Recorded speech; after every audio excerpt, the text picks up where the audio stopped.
de dezembro agora, iniciaram-se a distribuição das luzes natalinas por toda a terra, para que possam ser divulgados os ensinamentos. Nessa noite, nós vamos dar prosseguimento às informações que temos sobre o nosso Mestre Jesus. A doutrina espírita é algo assim muito grandioso, que foi preciso 1857 anos para que o Cristo pudesse restabelecer o Evangelho redivivo, restabelecer o Cristo Redentor, o Cristo que pudesse falar claramente à terra. Então, através do Espiritismo, a luta do Cristo, então, hoje comemoramos 2024 anos, mas foram 1857 anos para que ele pudesse restabelecer aquilo que ele divulgou, que eram as comunicações espirituais, que era a informação sobre a reencarnação, sobre Deus único, sobre a imortalidade, sobre as várias casas habitadas de nosso Pai. O Mestre Jesus tem lutado muito por todos nós. E as pessoas ficam achando que o Cristo veio para, com seu sangue, lavar os pecados. É um engano, não é verdade? Que para também, com o seu amor, ele trazer a libertação de todos nós. Que basta que você diga que é cristão e que você está salvo. Isso é um grande engano. E isso leva muitos milhões de pessoas a ficarem se debatendo depois que desencarnam. É muito triste quando nós observamos a quantidade de pessoas que desencarnam de todas as religiões e que só fizeram o do beabá, só fizeram a primeira letra. Aí eles ficam esperando que Jesus venha buscá-los, ficam esperando que Maria venha buscá-los para levar para o céu. Porque eles não entenderam ainda que para chegar ao céu é necessário que você tenha toda a pureza. Toda não, porque a toda é só de Deus.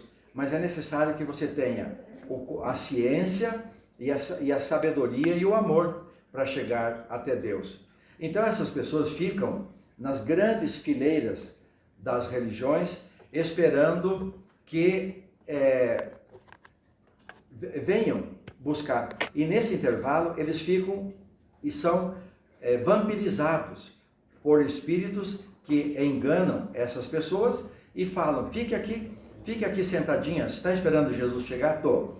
Você está esperando então para ir para o céu? Eu estou. Então aguarde um minutinho e sente aqui. E às vezes ficam ali sentado, deitado na sua cadeira de roda, deitado na cama, cujo último momento foi quando desencarnou, e assim ficam.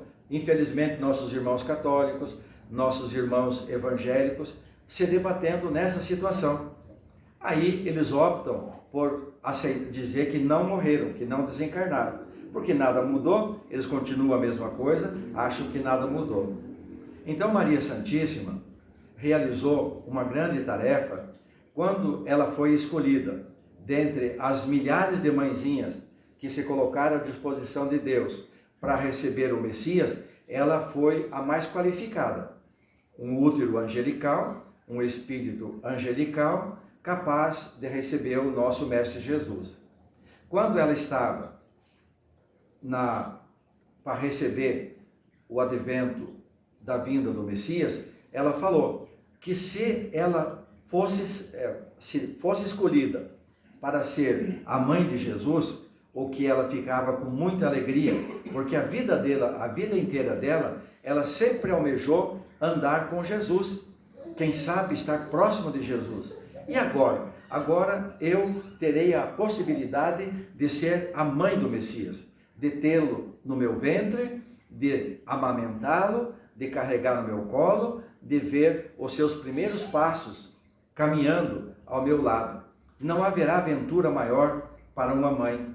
Mas se porventura eu tiver algo de mãe que as mães da terra ainda não alcançaram, Senhor Deus, eu lhe peço, tire essa qualidade que porventura eu já tenha conquistado. Eu não quero, eu quero ser igual às mãezinhas da terra, lutando pelos caminhos nas areias, nas terras, nas dificuldades. Permita que isso aconteça. Ela pediu para o nosso Deus que assim acontecesse. Vocês sabem que Maria, desde o início, quando ela nasceu, um bebê angelical, muito grande, muito bonita, e quando ela acaba de nascer, estava no quarto da Ana, que é a sua mãe, e seu pai Eli, e estava a parteira. Então, a parteira foi a primeira mulher que teve a maior ventura, a maior graça de ver o rosto do bebê mais lindo que já pisou na terra, que era Nossa Senhora. Aí ela mostra o bebê para Maria, para sua mãe Ana, e naquele momento enche o ambiente já de cânticos, de anjos, de luzes, e quem veio dar as boas-vindas para Maria? Nem os arcanjos, o Gabriel, o Rafael, Maciel, nenhum deles sabia ou imaginava que o próprio Cristo estaria ali. Aí aquele ambiente se encheu de luz, porque quando o Cristo ele chega, ele cria como se fosse um canudo azul em volta do espaço onde ele está, e aquele tubo azul, ele cruza o universo, e as pessoas que estão dentro daquele círculo azul, eles podem escutar o barulho das estrelas, o canto dos astros, tudo ali naquele círculo. Como aconteceu quando o Cristo veio buscar o Chico Xavier. Também ele criou um tubo azul de 5 quilômetros de diâmetro para vir buscar o Chico Xavier. Então, naquele ambiente, quem está ali dentro são espíritos que já têm a capacidade e a condição de sentir esse amor. Diz que foi uma choradeira. Todos os anjos, os arcanjos nunca imaginaram que o Cristo estaria ali. O Cristo vem, então, foi a terceira pessoa a observar, a ver o bebê que estava nascendo naquele local, naquela casa simples. E ali, a partir de então, eles implantam, os pais de Ana já estavam fazendo o evangelho na casa de todas as pessoas, uma vez por semana. O evangelho no lar é uma orientação da doutrina espírita, seguindo as normas do Cristo, para que cada um faça o evangelho pelo menos uma vez por semana nas suas casas, aonde espíritos ficam ao derredor das casas, em telão, escutando o evangelho que o Cristo veio trazer. Assim, Maria nasce, cresce, e até os 5 anos de idade, as caravanas de tudo quanto era lugar iam para a casa de Ana e de Eli para encontrar com Maria. E Maria era uma fábula. Desde pequenininha já era muito inteligente, falava e respondia qualquer pergunta. Os sacerdotes vinham sempre com quantidades imensas de perguntas para que ela respondesse o que o seu filho falaria, o que o seu filho pensaria ou pensa da religião que eles cultuavam. Então os sacerdotes pegavam todas as informações e levavam. E assim foi. E as caravanas chegavam lá. Quem dava a proteção espiritual para o lar em Nazaré, para o lar de Ana e de Eli, eram os essênios. Os essênios, todos sabem, ou a maioria sabe, ou não quer saber, que eram compostos por 4.000 pessoas naquela época. Dr. Bezerra, que estava na época reencarnado, já era um ancião, estava lá, ele era um dos dirigentes dos essênios. Foi o doutor, que depois vem como Lucas, depois como doutor Bezerra de Menezes, ele estava lá. E acompanhando todos esses fatos, ele participou dos acontecimentos. O nosso mentor, Eurípides Barzanufo, também era que ele estava com 22 anos, ele estava com 7 anos, quando Cristo nasceu. Então, o Eurípides, que é o nosso mentor nesta casa, ele acompanhou o advento do nosso Mestre Jesus. A Ana, a sua mãe, amava a sua filha. Quando chega a notícia do templo de Jerusalém, dizendo que ela teria que entregar a menina para que fosse levada para ser criada no Templo das Virgens de Jerusalém. A menina com 5 anos de idade, porque as caravanas do mundo inteiro faziam roteiro para visitar em Nazaré a menina. E quem dava proteção para que as caravanas pudessem chegar lá ou não, eram as pessoas que trabalhavam na redondeza como se fossem pastores de ovelha. Mas na verdade eles eram os essênios, os trabalhadores que tiveram a incumbência de preparar o caminho para que o Cristo pudesse falar para a humanidade 150 anos antes do Cristo vir. O Moisés Jesus encarregou Moisés em espírito para que ele cuidasse dessa ordem. E o Moisés se comunicava, os espíritos se comunicavam, se materializavam. Não era incomum a presença da espiritualidade. O que a doutrina espírita trabalha para restabelecer. A doutrina espírita tem isso como causa nítida, causa realmente já executada de tudo que já foi dito. A doutrina espírita já comprovou. É tanto que nós, os espíritas, não temos praticamente interesse de fazer os testes do que já foi feito. Nem espírito de alta capacidade espiritual se coloca à disposição de fazer comprovação de transporte de pedra, de fazer uma pedra passar por aqui, parar aqui em cima da mesa, não quebrar nada, ela se desmaterializa, cai. A irmã Sheila trazer flor de Edelweiss lá da Suíça e colocar no colo do Chico Xavier, a ponto que no início ele começava, as flores chegavam com gelo. Isso é efeito de transporte. Então ela pediu para que viesse da Suíça as flores. Então todas essas comprovações de materializações de tudo, já tem, a doutrina espírita já fez, e nenhum espírito e nenhum espírita deve, a não ser em fato de alguns estudos, realizar esse tipo de tarefa. Porque Deus não permite e não aconselha que os filhos gastem energia útil naquilo que não é útil. Então não se deve gastar energia que pode ser usada para um tratamento, para um remédio, para um alimento. Essas energias são muito importantes para a espiritualidade, que você não pode ficar desgastando, usando esse recurso de Deus em fatos que já foram comprovados. Então Moisés, os espíritos contam que ele se apresentava, e era comum, os judeus amam Moisés, eles chegam a dizer que Moisés é maior que Jesus Cristo, o que não é verdade. O Moisés é um trabalhador de nosso Mestre Jesus. Então o Moisés se comunicava, se materializava, se apresentava a todos os essênios naquela ocasião.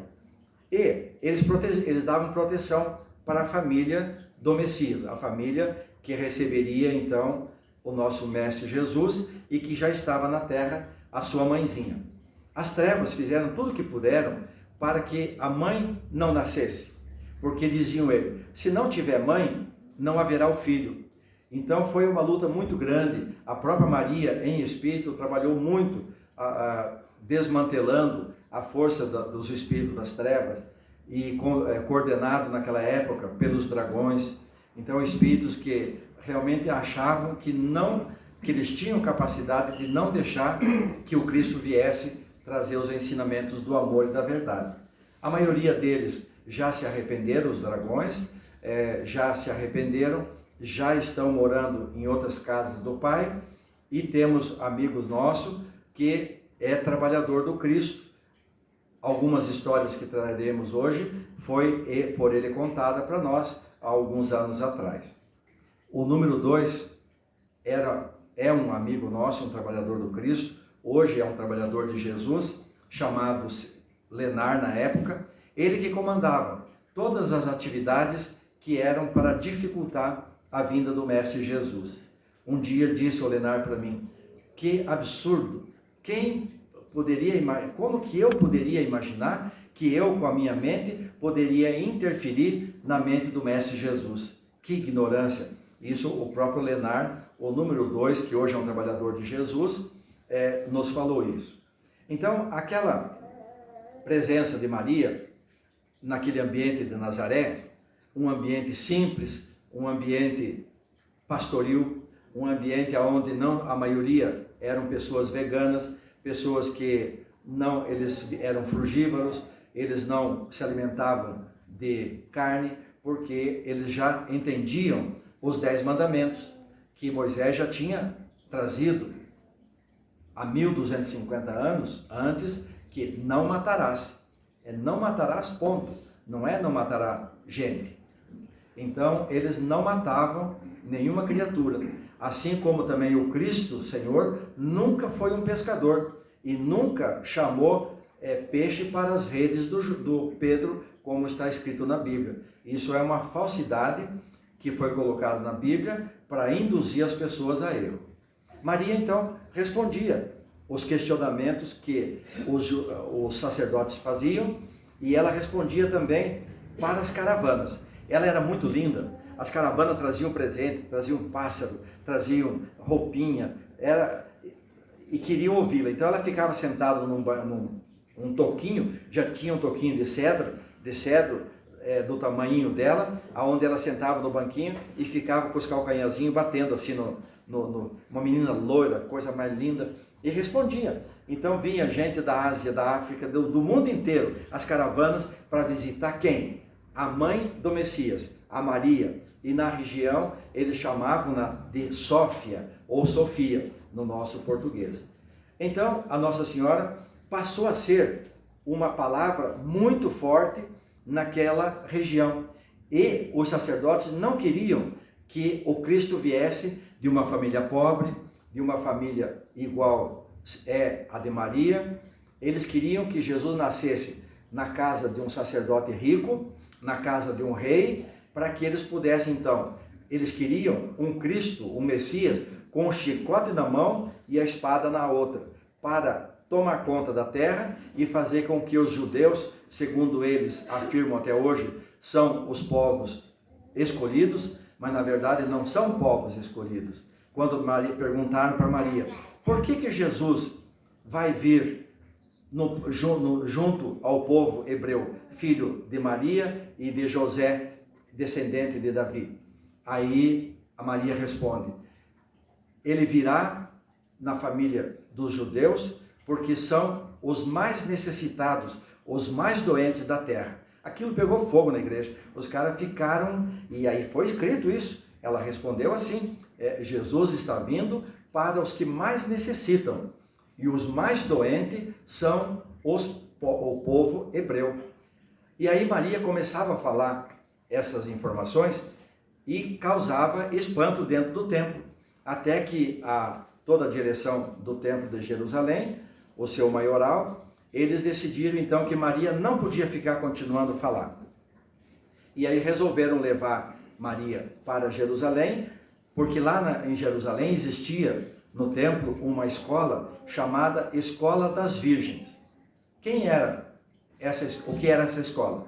Você sabe que o judaísmo, ele era espalhado por todo que é lugar. Tinha igreja em Jerusalém, tinha igreja em Roma, tinha igreja na Grécia, tinha igreja espalhada por todo lugar, os judeus.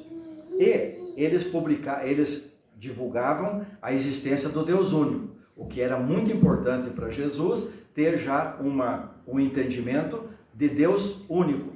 Porque até o dia de hoje, a Igreja Católica fica confundindo Jesus com Deus. A Igreja Católica Apostólica Romana, quando foi criada no ano de 319, ela criou a tríplice denominação de Pai, Filho e Espírito Santo, porque a hierarquia da Igreja Antiga, que não é a Igreja Cristã, portanto a Igreja Católica não segue os princípios do Cristo e o Pedro não tem seguidor. Então nenhum Papa é seguidor e continuador de Pedro, de jeito nenhum.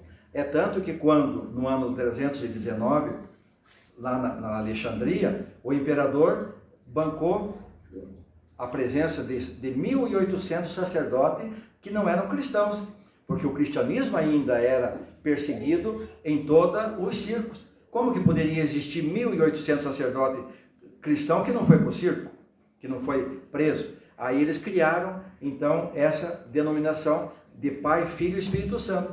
E ficam nas igrejas católicas fazendo as pessoas se enganarem. Não sabem se rezam para Deus, se rezam para Jesus, para quem que eles erram, para quem que eles oram. E isso vai causar um grande problema quando a pessoa desencarna.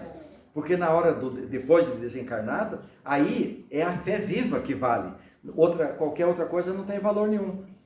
Então, a igreja, essa escola das virgens, ela existia em Jerusalém, sabe para fazer o quê? Para tapar a boca de toda a mulher, toda a moça, toda a menina que começasse a falar comunicação de espíritos. Que hoje as igrejas dizem que o Espírito Santo pode falar. Os evangélicos dizem que o Espírito Santo pode falar. Mas, naquele tempo, então qualquer médium, qualquer moça, menina, que começasse a desenvolver a mediunidade lá na Ásia Menor, era comunicado o templo de Jerusalém, e eles tiravam a menina do controle da família e traziam para dentro de Jerusalém, no templo, para ficar até 17 anos. Aí eles providenciavam que ela então se casasse, e aí durante esse período, que ia dos 7 anos ali, porque vocês sabem que a mediunidade, ela aflora no 7, 14 e 21. Então esse período que o espírito então começa a ter contato com os espíritos. E aí eles levavam essas moças para lá, onde elas iam trabalhar para o templo, fazer costura, eles tinham lá uma grande tecelagem, faziam tapete e cortina, e era vendido pro mundo inteiro, e eram as melhores rendas do mundo.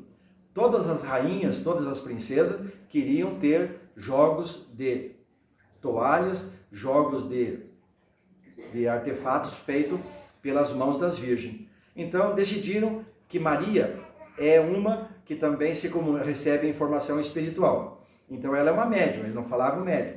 Levaram para lá. E ela ficou dos 5 anos até os 17 anos lá tecendo as rendas, tecendo e trabalhando. E atendendo quando o sacerdote, o maioral, ele ia fazer alguma reunião, ele convocava Maria para que ficasse do lado dele, para que ela respondesse então alguns questionamentos que os doutores queriam fazer. Aí ela respondia, e sempre muito assertiva, sempre verdadeira, sempre correta no que falava.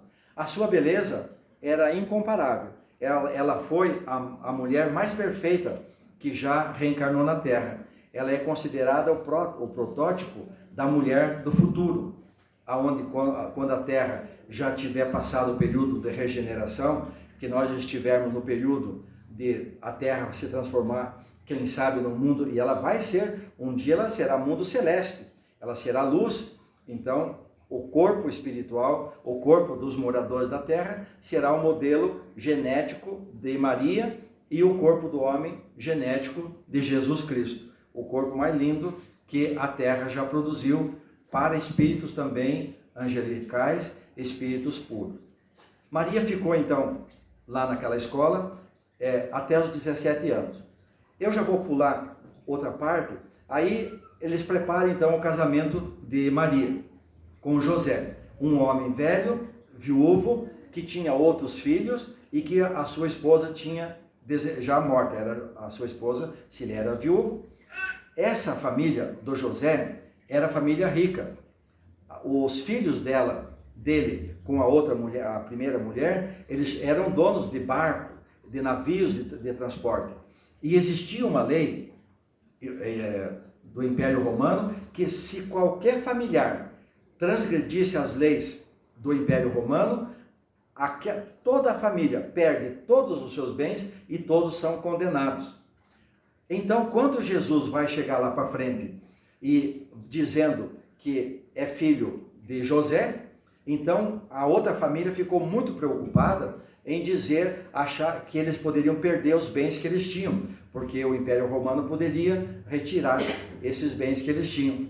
E aí vão, na sequência, falar que Cristo, então, não tinha a mente perfeita, e por isso que ele falava o que ele divulgava no seu trabalho. Maria retorna ao seu lar, já com 17 anos de idade, anunciam-se o seu casamento com José, e que ela não mais seria mãe do Messias. Então estamos num momento sem a possibilidade de Jesus nascer, porque não tem mãe designada para ele, porque a que tinha já não será mais. Ela vai se casar, será mulher, e como para nascer Jesus tem que ser uma virgem, então ela não receberá mais o Messias. E aí produziram uma festa, uma festa de casamento, olha só, uma festa de casamento de 7 dias, aonde os 7 portões do templo foram abertos, e a Maria então se apresentava em cada altar, em cada templo, num determinado dia, para fazerem as festas. E eu estou falando de festa, aonde cabia homem, 140 mil homens e 35 mil mulheres, que eram a capacidade máxima dos festejos que poderiam ser recebidos lá em Jerusalém. Então, vejam só, eles, com essa divulgação que Maria não seria mais a mãe do Messias, levavam, sem querer, a mensagem para o mundo inteiro que, efetivamente, Maria está na terra, está com 17 anos, e as Escrituras dizem que ela será concebida pelo Espírito Santo. Ela será concebida, não será concebida pelo sexo através do homem. É tanto que Jesus, quando perguntam para ele sobre o João Batista, quem é o João Batista? Aí Jesus responde, é o Elias que retornou, e ele é o maior dos homens já nascido de mulher. Porque o Cristo não vai nascer no processo que nascemos nós, as pessoas mais simples. Então, Maria participa daquele evento, 7 dias do casamento, uma festa. E a igreja também aproveitava para vender os seus artefatos naquele período. Maria, então, retorna casada para a sua casa, quando ela recebe a informação espiritual que ela seria concebida. E foi concebida, como todos sabem, foi trazido o gameta masculino de um outro planeta, um gameta masculino que não tinha animalidade. Porque aqui na Terra, todos nós temos animalidade. Quando nós não tivermos mais animalidade, ou seja, não tivermos energia animal, a gente não consegue reencarnar. Ou só reencarna como missionário, num grande trabalho que é feito para juntar o espírito num corpo materializado da terra. Por isso que Jesus falava, eu sou o filho do homem. Então, homem é Deus, nosso Pai. Filho do homem somos todos nós. Então, Jesus falava, eu sou o filho do homem. O que é ser filho do homem? Filho de Deus. É quando a pessoa tem 100% de espiritualidade e 0 de animal. Ele não tem mais animalidade. Compreenderam a situação? Por isso que daí nesse período, nesse tempo, já não se reencarna em planetas mais atrasados, como é o caso da Terra, planetas mais primitivos. Porque ainda, para poder reencarnar nesses lugares, nós temos que ter, então, a animalidade em nós. Por isso que quando os espíritos são levados, que nem aqui da Terra, estão sendo levados para outros planetas primitivos, eles levam em si a genética, o conhecimento do tempo que eles viveram aqui na Terra, no mundo primitivo. Então lá eles também trabalharão. Aqui na Terra, na época que estavam reencarnando os espíritos para fazer essa humanidade que temos na Terra, era quando o espírito ficava no útero daquelas macacas, daquelas espíritos que estavam entrando no reino hominal, então recebiam o gameta masculino do humano, para poder... Então era uma luta, quando aguentava ficar um dia, ficou em gestação 2 dias, ficou em gestação 30 dias, ficou em gestação... Isso anos de pesquisa e trabalho, porque o útero da animalidade, ele tem muita toxicidade, porque ele recebe filhos do reino dos primatas. E para receber um espírito que é mais elevado do que os primatas, então mesmo que você seja o mais atrasado, você não consegue manter a reencarnação. Então é uma luta muito grande nesse processo de evolução. E esses espíritos então que estão sendo retirados da terra, eles passarão por essa etapa de ensinamento. Eles já levam em si o que já aconteceu aqui, o que já vai facilitar um pouco mais lá no planeta para onde eles estão indo. Durante todo o ano já estiveram embarcando, e agora, quando finalizar as festas de Natal daqui do Brasil, desta casa, então, grande contingente já estão todos preparados para fazer essa viagem para planeta que nós não sabemos o nome, por questão de segurança dos nossos irmãos. Aí o que acontece? Maria, então, é informada, e quando ela recebe o gameta masculino, que foi trazido por Gabriel numa pipeta, como a inseminação in vitro, o que os espíritos, para nós contar que o Cristo foi feito através de uma inseminação espiritual, um livro ficou 17 anos guardado para que pudesse nascer a primeira menina aqui da Terra, com fecundação in vitro, porque eles não podiam trazer a notícia de que Cristo foi fecundado diretamente no útero de Maria, sem que tivesse ainda na Terra algum fato científico. Então Jesus não permitiu a alta espiritualidade, falou: primeiro vamos deixar a ciência caminhar. Quando a ciência comprovar que isso é possível, aí nós trazemos a notícia. Então essas informações ficaram guardadas por 17 anos, para que, já pronta, esperando que fosse produzida a primeira menina no laboratório com fecundação in vitro. O anjo Gabriel, ele foi o portador dessa tarefa, ele trouxe o gameta, o espermatozoide, que iria gerar o nosso Mestre Jesus. Ele colocou diretamente nas trompas de Maria. Quando aquele gameta entrou no corpo de Maria, os espíritos contam que a luz daquele gameta era muito iluminada, o espermatozoide era muito iluminado, de outras galáxias, o espírito muito iluminado, a ponto dele iluminar toda Maria. E diz os espíritos que ele era da cor azul e que ele caminhava pelas trompas, e que quando chegou o momento que ele ia se transformar em óvulo, em ovo, quando ele ia adentrar, ele diz que ele parou na porta, parou como se ele olhasse para trás para dar a todos que estavam observando aquele fato, como se ele desse um cumprimento, um tchau, dizendo: eu agora estou adentrando, estou me transformando em ovo, né? Então, quando ele para no momento da fecundação, e os espíritos acompanhavam, aquele espermatozoide era único, não foi trazido milhões, como hoje em dia acontece aqui. Esse é um fato fantástico, que o que as pessoas vão dizer? Não, você está falando heresia, porque quem não conhece vai fazer o quê? Quem não conhece, não conhece, né?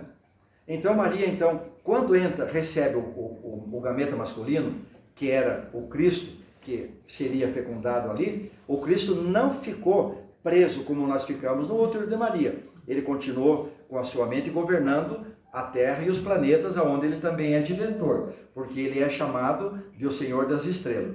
Maria entrou no mundo do Cristo, começou a ver estrelas, começou a viver uma outra atmosfera. Se não fosse um espírito da categoria de Maria, essa mulher enlouqueceria. Elas enlouquecem, entenderam? Porque você é tirado de uma região escura e é colocado na luz, você fica abobado.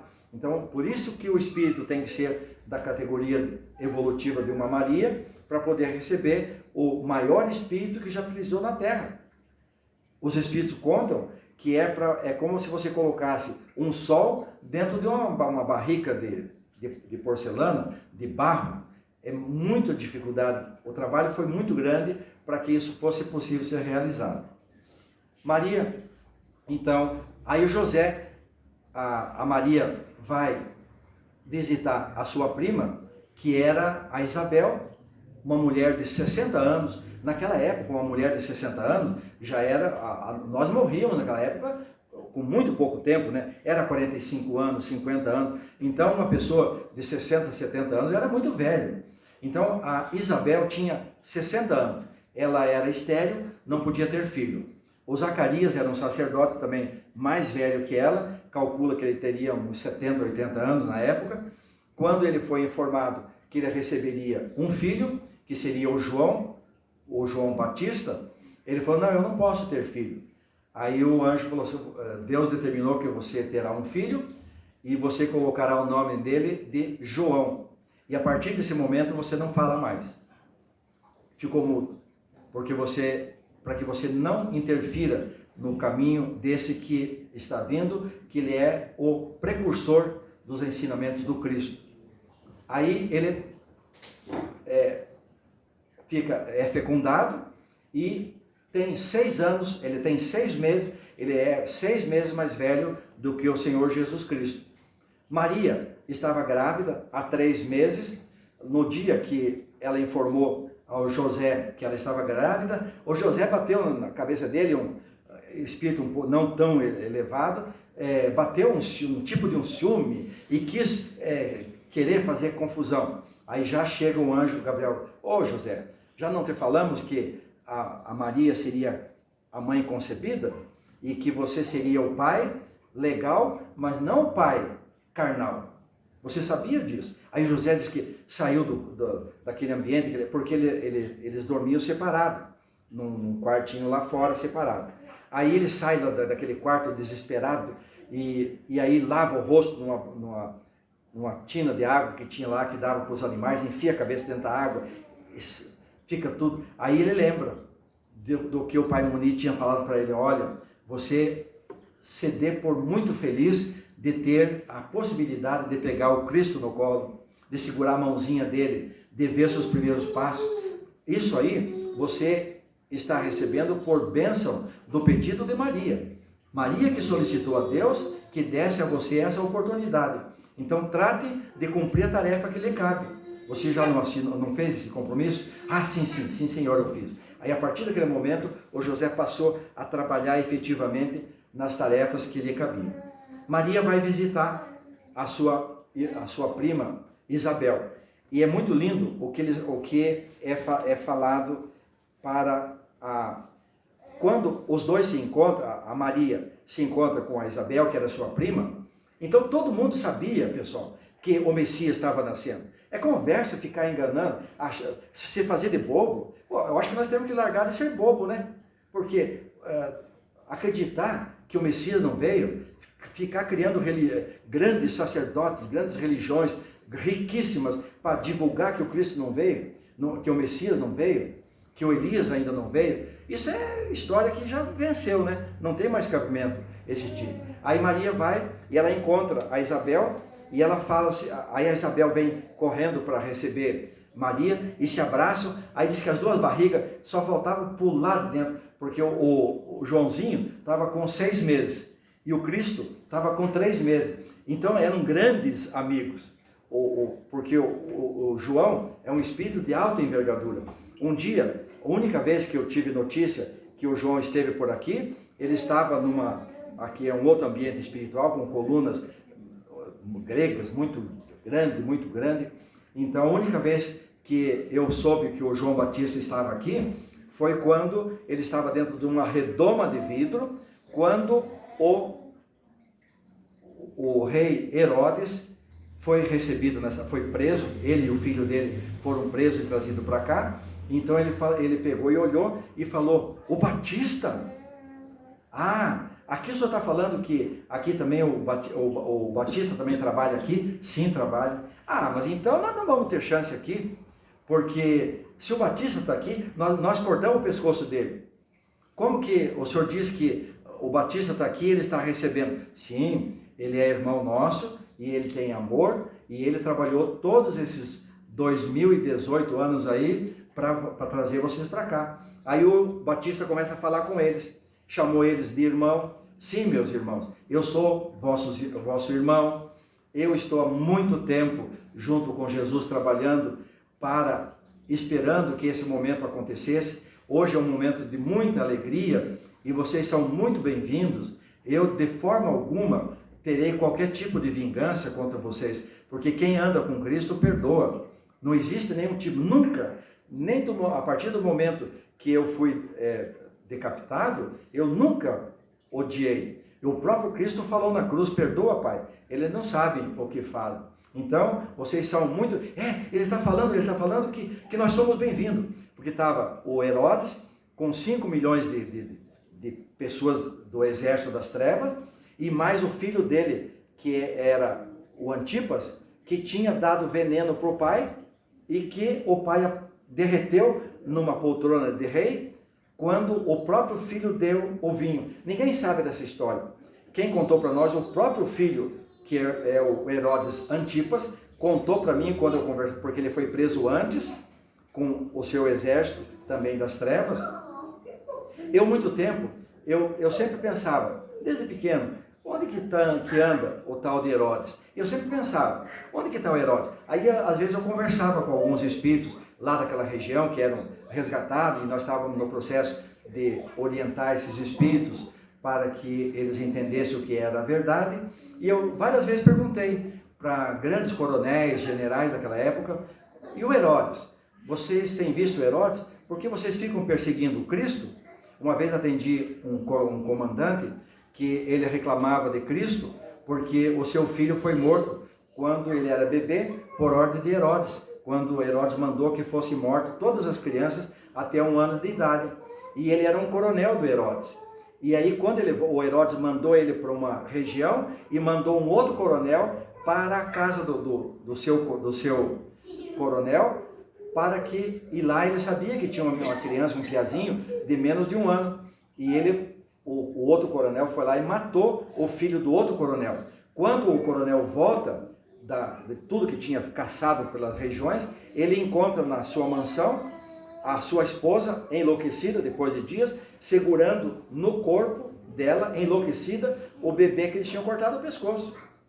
A partir daquele momento, esse pai que viu a sua mulher louca, segurando o bebê no colo, ele trabalhou junto nos exércitos das trevas para espalhar sangue de maldade. Aí eu perguntei para ele, mas meu amigo, me responda, o senhor é um homem inteligente, como que o senhor vem falar que a partir do momento em que o seu filho foi morto, o senhor passa a perseguir Cristo e os cristãos? Ora, quem que mandou matar as crianças de menos de 1 ano? Quem que mandou? Responda. Sim, foi o Herodes, meu rei, meu comandante. Então, como que se pode agora acusar Jesus de ter o teu filho ter morto? Jesus estava escapando, para que no pescoço dele também não fosse pego. Então, da mesma maneira que o seu filho foi pego, Jesus escapou. E ele não passou por essa situação. Então, daí ele falou para mim assim, não, porque se o Cristo não tivesse vindo, o meu filho não teria morrido. Veja, se o Cristo não tivesse vindo, o meu filho não teria morrido. Aí ele foi doutrinado nessa casa, conversamos com ele, ele perdeu o contato quando ele se enveredou pelas trevas do trabalho contra Jesus. A sua esposa ele nunca mais viu, ela tinha os olhos verdes, era uma mulher muito bonita, e só foi vê-la quando aqui nos tratamentos. Aí ficou maravilhado porque a sua esposa estava muito bem e tinha compreendido, e ele também viu o seu filhinho agora já grande, já feito, homem, espírito já bem equilibrado, que era um dos trabalhadores no resgate desse próprio coronel. Então são essas informações que tudo vai sendo feito. Maria chega próximo da Isabel, aquela festa espiritual do reencontro, né? E aí a Isabel fala, bendita és tu entre as mulheres, e bendito é o fruto do teu ventre. Como posso merecer que a mãe do meu Senhor me venha visitar? Entenderam? Então, como que a mulher de um sacerdote, com 60 anos de idade, que engravida de um espírito que depois fica respeitadíssimo. O Batista, ele era uma das maiores autoridades, antes de Jesus se apresentar com 30 anos para falar em céu aberto. Porque até 30 anos, Jesus falava diretamente nos essênios, ou ele se transportava para os países, levando a mensagem. E ele falou a céu aberto 3 anos somente. Então, e até os 30 anos, o primo é que ficava falando. o Messias já anda na terra, é meu primo, e eles, a hora que ele receber a autorização de Deus, ele virá falar. E o que ele vai falar, eu não sei, porque eu não sou digno de atar a sandália dele. E nunca o Batista batizou ninguém. Aí vocês vão ficar escandalizados, porque Jesus nunca batizou, a doutrina espírita não batiza ninguém, porque o cidadão vem batizado por Jesus, por Deus. Entenderam? O Batista, ele era de uma ordem dos baptas, que eles trabalhavam na higiene. Então, eles tinham os templos e tinham piscinas, onde eles mostravam como a pessoa tomava banho, como se higienizava, como se limpava, para evitar a lepra, evitar as doenças que tinham. E o povo judeu, o povo hebreu, era o povo mais porco que tinha. Eles não tomavam banho. É tanto que, me desculpe eu falar para todo mundo, mas o que eu posso falar? Os egípcios chamavam ele de os povos imundos, os povos sujos, entendeu? Por isso que os hebreus tinham dificuldade de casar com mulheres egípcias, porque ela tinha que botar ele no regime de banho muito grande, para ele entrar no regime de poder casar, porque era possível, era permitido você casar com uma egípcia, na época que eles estavam os 400 anos lá no Egito, antes do Moisés libertá-los. Então, o Cristo fez todo esse trabalho. Aí, como que alguém pode falar que não existiu Zacarias, que não existiu Isabel, que ele não foi primo? Nós temos informações espirituais que Jesus andava na casa de Maria, ficava o Batista, até os 12 anos de idade, quando Jesus sai. Mas vamos esperar o Cristo nascer para depois nós chegar nos 12 anos de idade? Vamos. Então, o Cristo se prepara para o seu nascimento. Tinha um cidadão chamado pai Muni, que era o líder dos essênios, que falou o seguinte para Jesus: eu não morro, eu não desencarno enquanto o senhor não nascer. Porque ele trabalhava, ele era então daquela horda ali, que nos 150 anos estavam trabalhando para Cristo nascer. Então ele falou: eu não desencarno, eu não morro enquanto o Messias não nascer. E ele estava velhinho lá nos essênios, sentado na sua cadeirinha, quando o Cristo nasceu. E ele viu o Cristo. O José, que era um espírito um pouquinho, hoje está muito avançado, não vou falar que hoje ele é um espírito de grande categoria, muito bom, escreveu vários livros, mas o José então, o ambiente espiritual que criou lá no ambiente onde Jesus nasceu, era muito angelical, e o José não suportou respirar aquele ar angelical, e saiu daquele ambiente e ficou Maria e o bebê. Então, o Cristo prepara-se para o seu nascimento. O Herodes recebeu ordem do Império Romano que o imperador queria saber quantas pessoas tinham, qual o tamanho do rebanho que Roma tinha, quantos homens tinham no reinado do Herodes. Então eles determinaram que fosse feito um recenseamento. E todos os descendentes daquela região tinham que ir conforme aonde nasceram para prestar esclarecimento como fosse o IBGE. Então tinha que ir lá contar quantos filhos tinha, qual a idade que tinha, o que eles possuíam, quantos alqueires de terra tinha, quantas ovelhas tinham, porque o império queria saber qual o tamanho da sua riqueza, porque todos os homens pertenciam ao imperador romano. Então ele queria saber qual é o tamanho da minha propriedade no mundo. Aí determinaram então, e o José e Maria eram descendentes de Davi. Eles pegam e têm que ir então aonde nasceu, aonde pertencia o José, que era Belém de Judá. Eles saem, então Maria estava grávida, o prazo determinado pelo imperador já estava vencendo, e ela não tinha possibilidade de esperar ganhar o nenê, para ela depois ir prestar esclarecimento para as autoridades.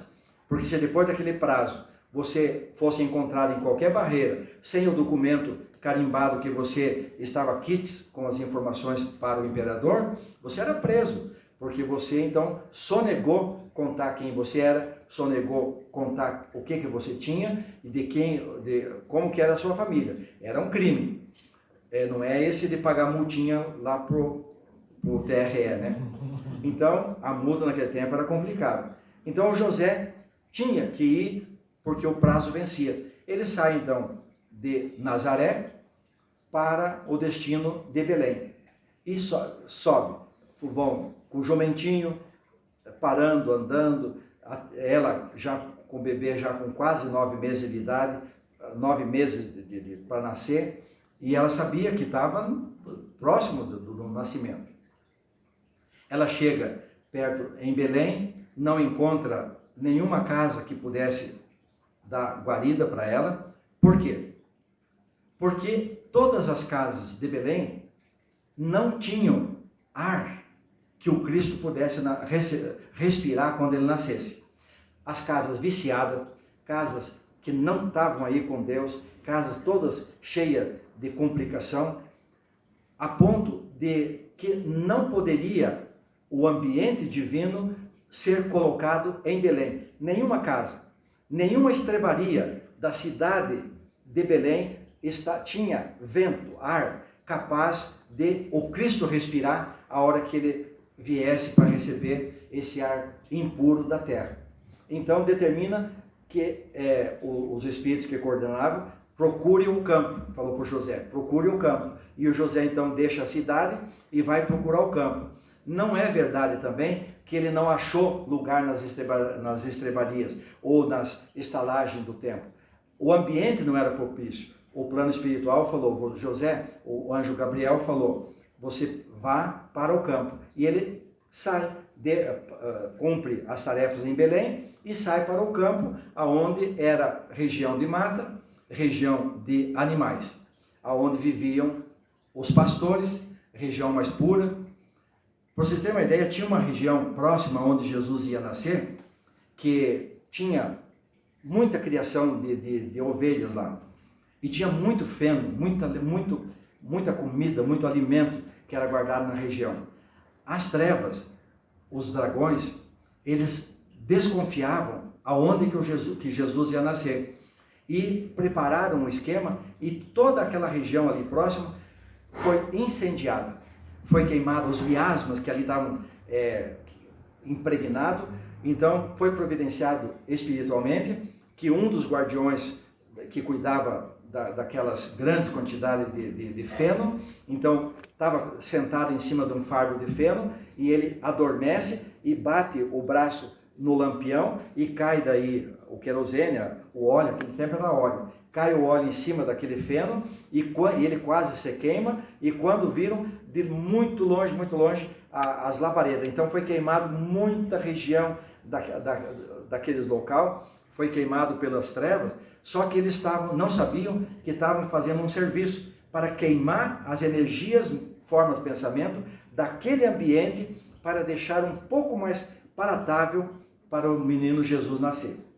Aí o Cristo vai, e eles estavam andando, e o dia termina quando eles encontram uma gruta, uma gruta de pedra que os pastores ali ficavam quando vinha temporal, quando vinha frio, à noite, eles recolhiam ali próximo as suas ovelhas, ali era um depósito, os donos das ovelhas tinham quantidade grande de feno naquela muralha de pedra que era feita ali, uma região longe e era cuidada pelos pastores. O que acontece? O Cristo, a Maria, chegam naquele local. Aí vamos contar para vocês o ponto de vista.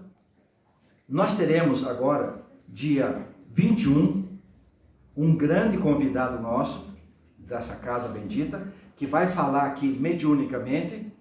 Ele era o número 2 do comando dos dragões na terra, ele que comandava tudo, ele que acompanhou tudo, o que pudesse atrapalhar a vinda do Cristo. Hoje ele foi resgatado há uns 5 anos nessa casa, se arrependeu e hoje ele é um trabalhador do Cristo, nosso amigo, e eu não vou falar o nome dele. Ele então vai vir falar para nós o que ele viu, porque quem esteve lá acompanhando o Cristo, ele então vai nos contar muitos fatos desses que eu estou contando para vocês, porque eu conto para vocês fatos que eu busquei em todas as pessoas do passado com quem eu conversei. À medida que eu vou conversando com esses espíritos, eu vou procurando mais entendimento também para mim e para trazer para vocês. Porque as escrituras, elas criaram um esquema de não deixar muito claro os adventos do Cristo para não engrandecer. Perguntei para esse número 2, ô meu irmão, mas por que você não deixou então que fosse anotado isso? Ele me falou assim, ora, se nós não deixando anotar nada dos grandes fatos que aconteceram, o Cristo ainda ficou imbatível, nós nunca conseguimos controlar ele. Você acha que eu poderia deixar que alguém anotasse esses acontecimentos? Nunca permitimos. Isso o nosso irmão número 2 falou. Aí, nós vamos encontrar quem? Vamos encontrar, há pouco tempo, alguns anos atrás, veio falar conosco um espírito, que hoje é um trabalhador também de Jesus, um espírito já iluminado. Ele foi, na época do Cristo, ele era um espião de Roma. Ele comandava 1.200 homens, aonde o imperador mandasse ele ia. Tinha capacidade de andar 5 dias sem dormir para ir aonde fosse. Aí os documentos dele iam direto para a mão do imperador. Eu perguntei, mas não existe risco de alguma informação que o senhor deu não tenha chegado à mão do imperador? Não tem esse risco, porque eu tinha o meu correio próprio e o meu correio chegava na mão do imperador. Ninguém abria os documentos que eu mandava. Eu tinha 1.200 homens, todos muito capacitados, e nós nos disfarçávamos de qualquer tipo de pessoa. E aí, quando tinha qualquer dúvida em alguma cidade, nós íamos para lá. Eu mandava para lá 300 homens para ficar vivendo lá, como pastor, como comerciante, para descobrir o que o povo está pensando naquela localidade. Então, quando foi vista por Roma uma grande estrela, que é chamada de Estrela de Belém, sobre a cidade de Jerusalém, essa estrela foi vista por Roma. O imperador ficou desesperado quando apareceu uma estrela no céu, que muito baixa, muito iluminada, e que ninguém sabia o que era essa estrela, que hoje nós chamamos de Estrela de Belém. Eu, conversando uma ocasião com o rei Herodes, que na verdade ele não era rei, ele era um líder do imperador, mas não tinha a categoria de rei. O Herodes, o grande, que era o pai do outro filho, ele me falou, eu perguntei, qual era, o senhor viu a estrela? Sim, eu vi, porque ele que estava governando naquela época. Sim, eu vi. E o que aconteceu? Bateu um desespero no meu imperador. Todos os homens da terra passaram a estudar aquele fenômeno, e foi uma grande loucura. Ninguém sabia se a terra ia acabar, o que ia acontecer, e simplesmente houve um desespero. O meu imperador mandou toda a força que ele tinha para a região aqui da Galileia, de Jerusalém, da Judéia, para ver o que estava acontecendo, porque essa estrela era incabível, não podia ela acontecer. Perguntei eu, qual o tamanho dessa estrela que o senhor via? Ele falou, 10 vezes maior. Ele não sabia o que era tamanho, porque na língua deles não tinha eu expliquei para ele qual que era o raio. O senhor quer saber, então, qual é a dimensão da circunferência? Mais científico, né? Sim, isso. Eu calculo, nós calculamos na época, mais de 10 vezes o tamanho de um sol. Então, se o sol era assim, era mais 10 vezes o tamanho do sol. Causou um pavor. É tanto que o imperador mandou para lá, esse cidadão que eu estou falando para vocês, que conversei com ele, ele comandava 1.200 homens, da mais alta categoria militar, com capacidade de preparo físico de 5 dias sem parar, andando sem parar, se fosse preciso buscar notícia ou buscar qualquer evento para o seu imperador. Então o Herodes me fala que todo mundo enxergava essa estrela. E o que aconteceu com a estrela? Eu perguntando para Herodes. E o que aconteceu para essa estrela? Ah, aconteceu um grande problema para nós. Mas que problema? Veio uma grande peste. Peste? Sim. Veio uma grande peste que o meu imperador passou a classificar como uma grande peste que transformou a mente dos animais de guerra. Ele falou, minha família tinha cavalo de 4, 5 gerações, cavalo de guerra, cavalo que obedecia comando, o cavalo de guerra que quando você mandava, eles passavam por cima de casa, por cima de qualquer coisa. Então, cavalos de guerra que a minha família tinha, o Herodes falando para mim, a minha família tinha cavalos dos mais caros do mundo, eram cobiçados por todo mundo, então nós guardávamos, todas as famílias tinham os seus segredos de cria de cavalo, de raça de animais, de cachorro, tudo. O imperador também tinha grande produção de animais de raça, animais de guerra. O que aconteceu? Simplesmente depois daquela estrela, os cavalos nunca mais quiseram guerrear. Jesus trouxe a paz. Ele falou para mim, o Herodes, nenhum cachorro de guerra quis correr na frente do exército para guerrear, nenhum cavalo aceitou no seu lombo alguém armado. Eu perguntei, mas quando o soldado montava no cavalo armado, o cavalo pulava? O Herodes falou, não. Se ele pulasse, nós estudamos esse fato, se o cavalo pulasse, ele estava exercendo violência e podia derrubar o seu cavaleiro e poderia machucar, quebrar ou até morrer a pessoa. Então o cavalo não produzia violência, porque a partir da aparição daquela estrela, que todos os seres viram, os cavalos e cachorro viram, ninguém mais participava da guerra. E falou para mim, o senhor pode pesquisar na história o momento em que os soldados de Roma e os soldados da Judéia e os meus soldados passaram a andar a pé, aonde somente o capitão ia montado no cavalo, desarmado. Porque se ele tivesse com um punhal, o cavalo não saía do lugar. O que ele fazia?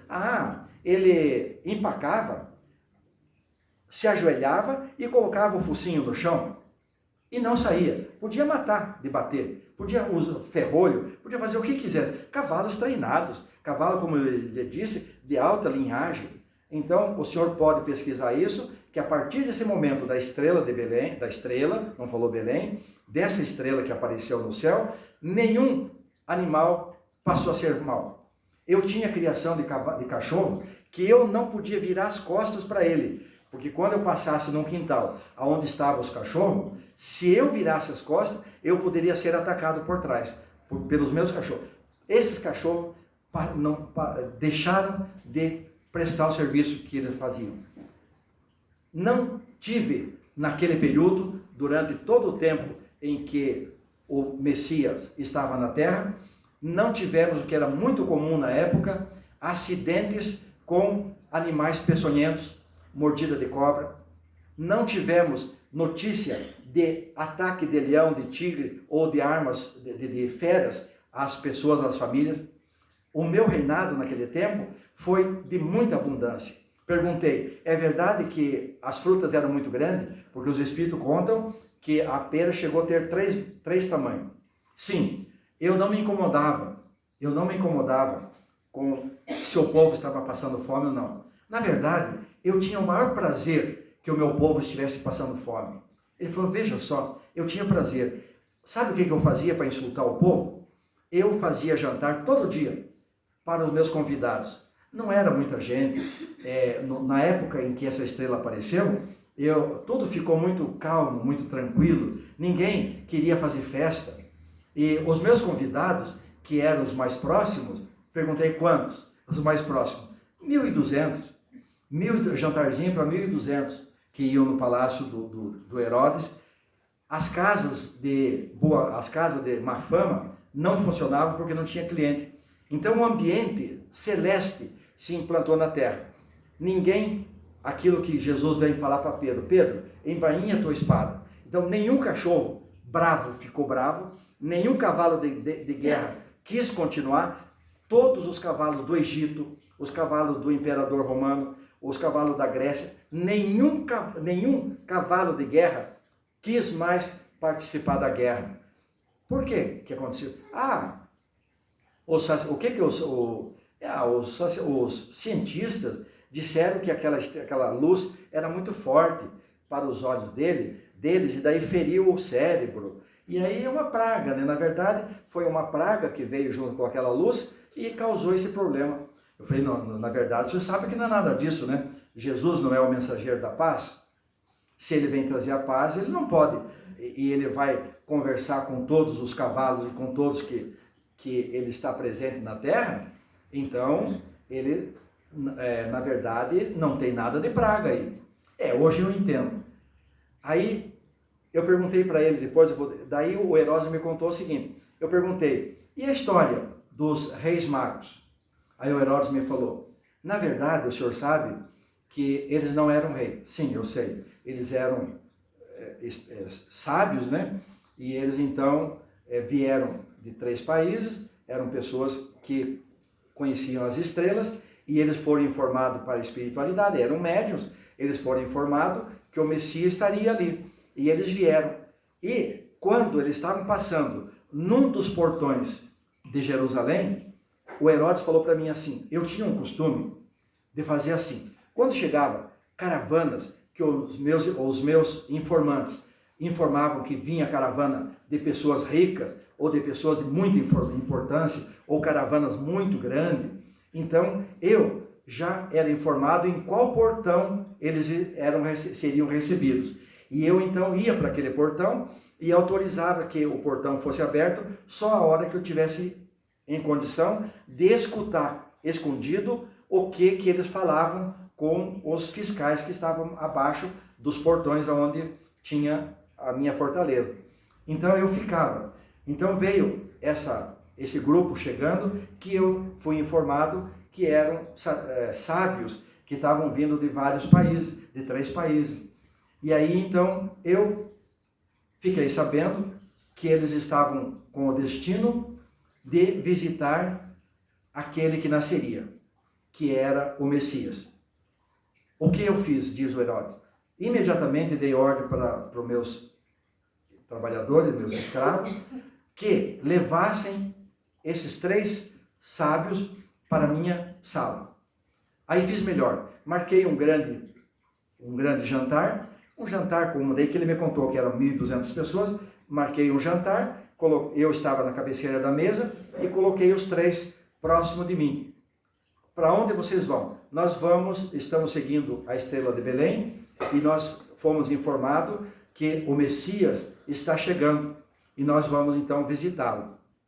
Trouxemos presente, porque a família é pobre e precisa então de receber de recursos. Estamos trazendo mirra, incenso, que eram substâncias muito valiosas, um alabastro, um vidro de mirra, que nós temos pezinhos por aqui, eram muito cheirosos. Quando nós estávamos enfeitando o nosso presépio, aqui, esse ano, então, quando nós estávamos enfeitando ali, finalizando a nossa árvore, que é a árvore que não é pinheirinho de Natal, que não é de plástico, que ela tem a simplicidade da oliveira. Então, ali tem 5 árvores da oliveira que nós há muitos anos enfeitamos em homenagem ao nosso Mestre Jesus, para que sejamos cada vez mais honestos, mais dignos com Ele.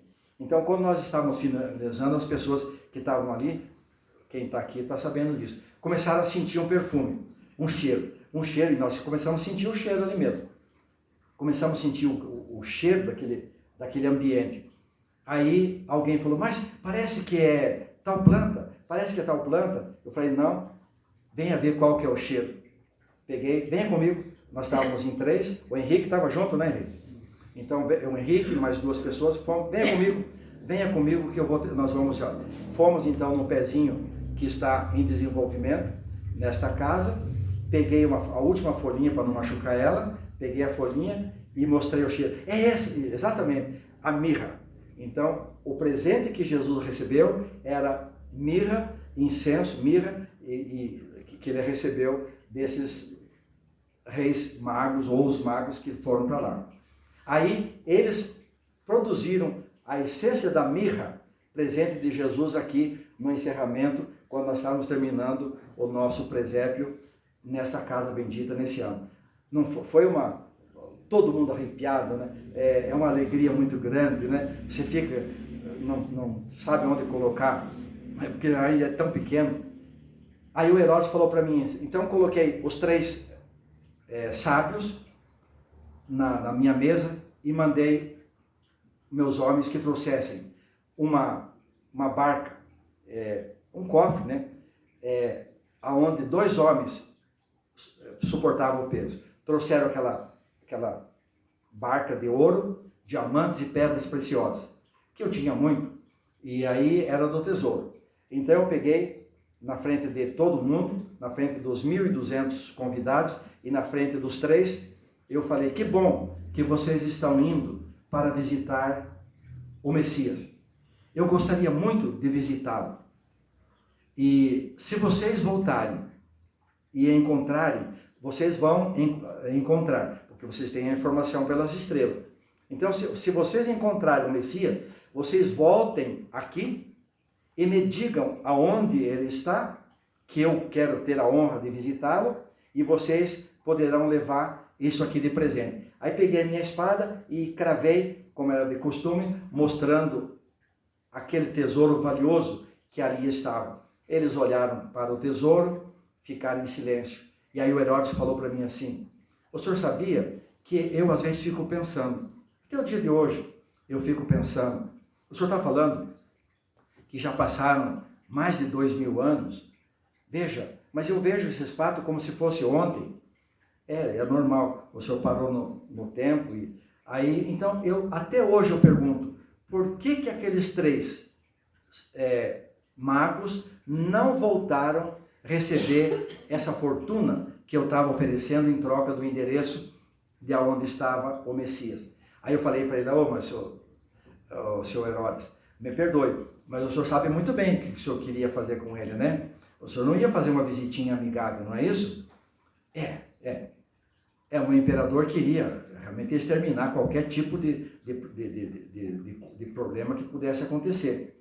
E eles não voltaram? Não voltaram. Porque daí quando eles visitaram Jesus na manjedoura, que eles estavam saindo para ir embora, eles eram médiuns, os amigos espirituais falaram, volte para o outro caminho e não contem aonde está o Messias. Vamos voltar então, os sábios foram, o Herodes contou para mim essa história, aí vamos buscar então quem agora? Vamos buscar o grande militar que comandava 1.200 homens que estavam espalhados por toda a Galileia para encontrar Jesus. Eles também, ele perguntava, para onde você está indo? Nós vamos visitar o Messias que vai nascer. As pessoas indo, vestidas, muitos eram realmente pastores de ovelha, indo para lá. E ele ia junto, foi. Quando chegaram a uma certa distância, apareceu uma luz naquela manjedoura. Era um bloco de pedra e apareceu uma luz muito grande lá. E eu comecei a sentir uma canseira. Eu não sou homem de cansar, eu sou homem muito prático, muito treinado. Eu era um militar da mais alta categoria de treinamento. E eu comecei a sentir um sufoco quando me direcionava para aquela luz. Eu andava, muita opressão. E eu achava estranho porque na mesma subida que nós estávamos indo, o pastor ia tranquilo andando. Os outros que estavam perto de mim andavam tranquilo, mas eu não conseguia andar. E nós fomos indo, eu fui me arrastando, fui de croque, e aquelas pessoas passando, para ir lá, até que eu andei até o mais próximo que eu pude chegar daquela luz, daquelas pedras, que hoje eu sei que lá estava Maria, estava José e o menino Jesus. Eu não sabia nenhuma história, eu estava encarregado pelo imperador de verificar o que era essa história dessa estrela e o que estava acontecendo. Então eu me arrastei e cheguei o mais próximo e consegui chegar perto de uma pedra. Quando cheguei perto daquela pedra, eu me ajoelhei, agarrado naquela pedra. Não ia, mas não tinha condições de andar. Tinha como se um vento, alguma energia que eu não conseguia respirar 1 metro para frente. Parei ali, mas aqui eu podia ver. Aí eu comecei a olhar. Eu comecei a ver uma vaquinha. Tinha lá aquela senhora que me pareceu que estava grávida, uma vaquinha que chegou perto de um monte de feno, e eu de lá longe vi que eu pensei, ela vai comer o feno. Eu vi que a vaquinha fez o quê? Levou a boca no feno e não comeu. Pegou o focinho e o chifre e começou a rolar o feno para dentro daquela caverna, daquele lugar onde estava aquele casal. Muito frio, ela foi rolando com a sua boca, com o seu focinho, não comeu nem um pedacinho de feno. Pode ver que a nossa vaquinha tem feno também ali. Aí foi rolando o feno até o pé de José. E Maria estava ali. Aí olharam para a vaquinha e tiveram a ideia de pegar aqueles fenos e cobrir um coxo. E aí o que aconteceu a partir desse momento? Quando eles colocaram aquele feno no coxo, a vaquinha se afastou e eu vi então que alguma coisa tinha acontecido. Já tinha um bebê em cima daquele coxo e já tinha luz. Aquele feno agora era iluminado. Aquele feno era luz, mas como? Se eu vi a vaquinha empurrando, ninguém pode ter colocado fogo naquilo, não tem, porque eu vi, eu estava enxergando lá, e ele fazia as anotações para o imperador. E eu perguntei, essa informação foi para o imperador? Foi, ele ficou sabendo.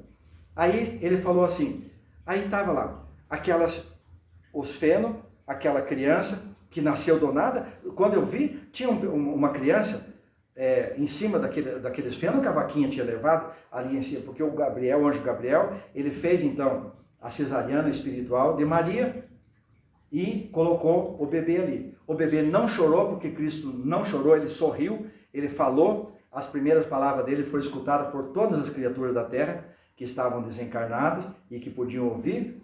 E aí ele pega e ele falou assim, e aconteceu o seguinte, daqui a pouco eu vi aquela senhora, que eu não sabia quem era, muito bonita, ela saiu daquele coxo, daqui a um pouco desce um ser iluminado, pega na mão da sua mãe e sai. E aí eu vejo que o corpo dele fica em cima do coxo e ele pega na mão da sua mãe e sai andando por ali. E o que eu vejo? Eu começo a ver brotar da terra fumaça negra. Espírito desequilibrado, né? Fumaça negra nascia da terra, então saía dentro da terra espíritos altamente doentes, então fumaça negra saíam, ele e a mãe dele pegavam aquela fumaça, como se embrulhassem em alguma coisa, e entregavam para alguém, e aquele alguém levava aquela fumaça para aquela estrela que estava acima daquele local. O senhor viu isso? Via? E aconteceu vários, que aconteceu. Quando daqui a pouco nós escutamos o quê? Escutamos um grande barulho de cavalos chegando. Chegaram então 80 cavalos do Herodes. Cavaleiros, soldados de Herodes, que estavam ali montados, especialistas, e eles cercaram o local. Os 80 soldados cercaram com seus cavalos a manjedoura, onde estava José, Maria, alguns pastores, e eles seriam presos naquele momento ali. Ou não sei se já seriam mortos. O que aconteceu? Quando os cavalos estavam todos postos em volta daquela localidade, os cavalos começaram a fazer o quê? Se ajoelharam, botaram o focinho no chão, como Herodes tinha descrito, e os soldados que estavam em cima do cavalo começaram a ficar, como se diz, dormindo, e aí escorregavam pela cabeça do cavalo para não se machucar e caíam levemente no chão e ficavam dormindo ao lado do cavalo. O cavalo então com o focinho no chão, venerando o Cristo que tinha nascido, e os soldados adormecidos do lado dos cavalos ali. O senhor viu isso? Eu vi, eu estava lá. Isso aí eu anotei para o imperador. Aí passou um certo tempo, sumiu, aquela família sumiu dali, não vimos mais. E aí o que acontece? os cavalos. Aí eu vou conversar um outro dia, parou essa história aí. Aí eu vou conversar um outro dia com um dos soldados que era um dos cavaleiros que estava junto com os 80. Então ele estava lá, quando eles viram aquele casal, eles não viram mais nada, desmaiaram. Quando eles acordaram, não tinha mais ninguém ali e não tinha nem cavalo. Nada, não tinha mais nada. Tinha sumido. E eles tiveram que voltar para casa. Diz que longe, onde estava o quartel dele, de a pé. Aquele 80 soldados no sol quente do dia seguinte, de a pé, naquela estrada de poeira, envergonhado, deixaram escapar uma mulher grávida que tinha dado recente luz, o homem que era preciosidade para Herodes, e simplesmente nós fechamos o olho e perdemos eles. Eles em formato de andando 2 a 2 na estrada. E foram. Chegaram lá no quartel. Tá, já virado do meio-dia, não sei que hora que era. Tarde, fome, diz que cansado, envergonhado. E aí vem o coronel, o comandante deles receber. E daí, o que aconteceu? Aí contou para o comandante. Vocês estão loucos? Sim, comandante, aconteceu isso. Bom, e onde que estão as montarias? Sumiu. As montarias simplesmente sumiram. Vocês me aparecem aqui, depois do meio-dia, contando essa história. Vocês ficaram fazendo bagunça durante a noite, beberam muito e perderam os cavalos, perderam os arreios, perderam tudo, e vem com esse papo aqui. Olha, se eu escutar mais uma história dessa, ou que alguém da sua família saiba disso, eu vou cortar a garganta de quem falar e a garganta de todos os seus familiares. E vocês voltem agora imediatamente atrás dos cavalos que vocês perderam. Aí eles cansados, diz que sem poder tomar um copo de água, nada, as botinas tudo pegando fogo de calor, tiveram que voltar. E andaram para procurar os cavalos. Aí andaram, subiram um morro. Quando eles chegaram no alto lá, quem que estava vindo lá? Um poeirão, os cavalos em formação militar, 2 a 2, sem cavaleiro em cima, plá. Aí quando chegou, deram a voz de comando, os cavalos pararam, cada um pegou seu cavalo, montou e voltou para o quartel. E bico de siri, se alguém falasse qualquer história dessa, uma que era vergonhoso, você perder uma situação dessa, aconteceu o que aconteceu. Isso o soldado me contou, que isso aconteceu com ele viu, ele estava lá, e o outro viu também, o outro que era o comandante de grande importância do imperador. Então esses fatos todos estão registrados na história, estão registrados no éter do tempo e também estão registrados nos documentos de Herodes. Será que queimaram tudo isso? Ou será que estão nas prateleiras de Roma? Porque lá tem 17 quilômetros de prateleiras de material escondido, que não deixam ser divulgado para ninguém, para que não mude a história que foi criada conforme eles determinaram. Vejam que fato. Então, só a doutrina espírita, trazida por Jesus Cristo, que pode trazer esses esclarecimentos. Encerrando, dizemos o seguinte, que o Cristo fala, foi colocado um véu intencionalmente sobre vossas vistas, e que este véu ele foi rompido em 1857 com o advento da doutrina espírita, do espiritismo. Por isso que o Cristo fala no Evangelho, ouçam como outrora o espiritismo. A minha palavra tem de lembrar aos incrédulos que acima deles reina o Deus bom, o Deus justo e o Deus grande. Revelei a doutrina divinal. Jesus afirma na doutrina espírita. Aí continuaremos o resto da história num outro dia que não dá tempo hoje, tá certo? Convido a vocês para fazer a nossa prece, agradecendo ao Senhor Jesus por esse momento grandioso dos seus fatos que são grandiosos, porque Tu és muito grande. Queremos agradecer a todos esses espíritos que nos trouxeram essas informações, agradecer a Deus pela fé, pela coragem, pela certeza que temos de estar falando a verdade.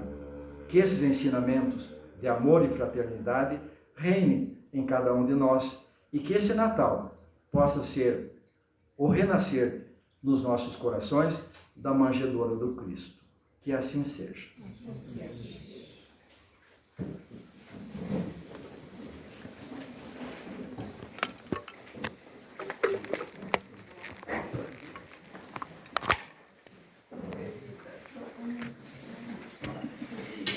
Deu certo aí? Menina doce, tudo bem?